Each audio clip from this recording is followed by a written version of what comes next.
Now, one thing I wanted to ask you guys at the very beginning of this episode is what 99 do you think I should go for first? I'm actually really torn because I don't know which one I want to go for first personally. I want to go for something easy and relatively quick, but at the same time, I do want it to be something really, really, really easy, like thieving or something super basic like mining and smithing as my first 99. So I'm super torn. I honestly did want it to be ranged, but the honest reason why I don't want to do that is simply because it would take so long to get 99 range, even at Vires. It just, in my opinion, isn't worth it just to camp there and grind all the way up to 99 range. There's other things I want to do in that time, and there's going to be better methods for me leveling up my range in the future anyways that isn't Vires. I mean, I do plan to get my range up at Vires, but not all the way up to 99. Anyways, let me know what you guys think, and we'll go from there. And I'll make a decision one day, but for now, I'm just stopping my skills as they get into the 90s because I don't know what to do.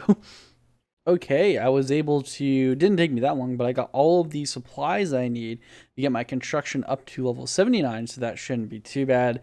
I already have over 2k teak planks, so that's fine. I made 2k mahogany planks. I can always make more if I need to. Made myself 4,500 rune nails, bought some white candles, bought some more bolts of cloth. I will buy some more of these as I need them. I bought 400, I made over 400 steel bars and over 300 adamant bars. I'm going to go get everything set up and I'll show you what my inventory looks like. Okay, so this is what my inventory is going to look like. I have a bunch of mahogany planks. Well, I'm going to change these to teak. I have some bolts of cloth. I have some candles. I have my nails, which I'll move over here because that's bugging me. No, I'll keep it over here. And I have 3 adamant bars in here. I have 2 in here and then 8 steel bars. I'm going to adjust this slightly, but this is basically what I'm going to use. So for anyone curious how contracts work, what you do is you can go to any estate agent in the game. The one I find easiest to go to off of basic stuff is going to the estate agent in Faldo right here. Lodestone, run over, there you go. Not really any requirements needed for that one, so you do that. From there, it'll give you an assignment off this contract. You read it, and it'll tell you where to go, the shopkeeper, and it'll also give you a nice little location announcement. It'll also give you the amount of XP you can get on top of getting XP every time you complete one. So I got 543 XP for completing that. From there, you just go off this checklist and just go and do all this. So you see, I need to make some lighting here. Make some lighting, get a little XP for each one, and then one for finally completing all of them. Then there you go. Super basic, super simple. Now, for anyone curious what you can get from this, you can get a bunch of stuff. You can get yourself a Master's Construction outfit, which I believe gives you bonus XP. You can also buy a plank box and get it upgraded. From what I've been told, and I don't know how true this is, I've been told getting the plank box is a lot better and more efficient than getting the Master's Constructor's outfit. And I can kind of attest to this because I already reworked my inventory because I ran out of planks during the very first one I did. So we'll see as I go, but I believe that kind of jives, at least from the one contract I've done. Oh yeah, I'm loving these. I'm actually loving these. I'm already got a level from it, and this is, in my opinion, so much more chill than normal construction. This is 70 construction, which means I can now start doing mahogany, which is going to be great. So now I can get on that real construction grind. Just a quick random update as I'm doing this. I have worked out my inventory a little better. I have the tier 2 plank box now, which means I don't need to have a familiar anymore. So I just have 50 planks in here. So everything just kind of fits in one inventory. So I have a good bit of supplies. Also, I did the math and I'm getting over 300k XP per hour while doing this with lodestones. And this is the final requirement for the entire Rivers of Blood quest line.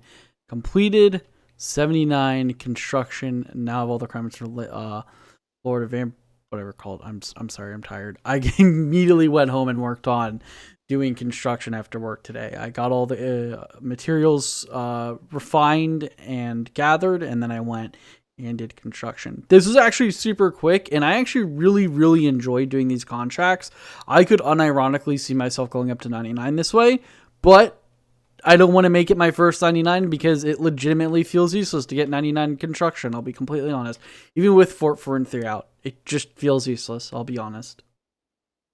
Branches of Dark Mire completed. Nice fat chunk of XP. We get the fletching level finally. I don't have the boost for that anymore. That was planned. And I get to throw all this XP into Herblore. This is going to be good. I think I actually get a level from this, if I'm correct. Yes. 84. one more level till I can make super anti-fires unboosted, but I can do a 6 boost to get up to 90 herb lore. So it means I can make a bunch of stuff. Lord of Vampirium completed. Now have access to the Sun Spear, which is a tier 75 dagger sword thing, I guess. I don't know. It's just a better blister wood weapon, vampire killing weapon. Pretty good. This quest was really fun. I'm going to be honest. It was a really cool quest. I liked everything about this quest, I'll be honest. It was super fun, especially when I don't have to solve the puzzles myself. It's even more great. It was super cool. But the biggest thing is we have all these tomes to throw into Herblore. Kaboom. I think we might actually, yeah, we're going to get another Herblore level from this. Are you ready for it? Boom, 85 Herblore in the bag. We can now go up to a 91 boost, which means I believe we can make extreme magics. It has finally been achieved. The Sun Spear. I have it. I don't know if I can change styles yet, though. Oh, it can. Oh, that's awesome. Rivers of Blood finally completed. This is awesome. We get a bunch of Herblore XP and can throw all this into here, and I think we are going to get 86 Herblore. Believe 86 Herblore as well. Nice. That means we can boost up to level 92 and make every extreme potion if we want. That's all. That is really, really awesome. I do want to say this as well. I find this kind of funny. Is I went and did the boss fight with regular Trials armor. Both. Well, actually, there's the first attempt. I used the. I'll show you guys. I accidentally used this armor, and I had like half an inventory of food because I just had gone through the thing. So the second time I did it with the Trials armor, which is slightly better, and I almost beat it. But then I accidentally stood in his Sonic Blast, and I was like, ugh, whatever. So then I grabbed the Power Armor, and I just have to say, I destroyed it. It was an absolute joke. Oh, God, it was so much better. I didn't realize how much more efficient Power Armor was at times. It was crazy. But anyways, yeah, Rivers of Blood completed, and I can start farming Vires if I want to. With this, I finally am able to farm Vires with the Sun Spear, so that's pretty good. I'm going to focus on range for a little bit. I do eventually want to get myself 85 range and 75 prayer. Those are my overall goals. Still trying to figure out a decent spot to do this in, as it is a little difficult to find a spot that is decent, but I'll get the hang of it soon. So I don't know if this is going to work or not, but I'm buying this for the future. You can spend 2,000 runespan points to buy a Death Altar teleport. I believe you can use this to skip not having a Death Talisman for Morning's End Part 2. I'm not going to test this just yet because I have other things I want to do, but I believe we can use this for that purpose. We'll see. Something I completely forgot to do and glad I remembered it. I'm making an augmenter for the Sun Spear. So we're going to go and augment this. I'm sure.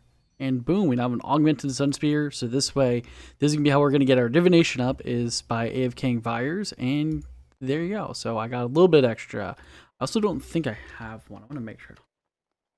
I don't. Okay, let me go and farm some Vires. Also, in case anyone's curious, the spot I end up using is the one right here.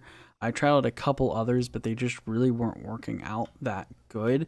This, in my opinion, is best. I can keep this door closed, and by doing this, I'm basically always in combat with, like, insta-killing one, and I don't have to have too many in combat, and I get a little bit of HP back from my adrenaline depleting after getting the kill, so I can stay for a while, and it's pretty good. Plus, it's right next to the bank, so I can bank super easily. Again, I know it's not the best XP per hour doing this, but I'm able to get at least some prayer experience, some decent combat experience, and level up my Sun Spear all in one juicy little spot. And as I get higher levels and better stats and even better gear, I'll move out to other locations.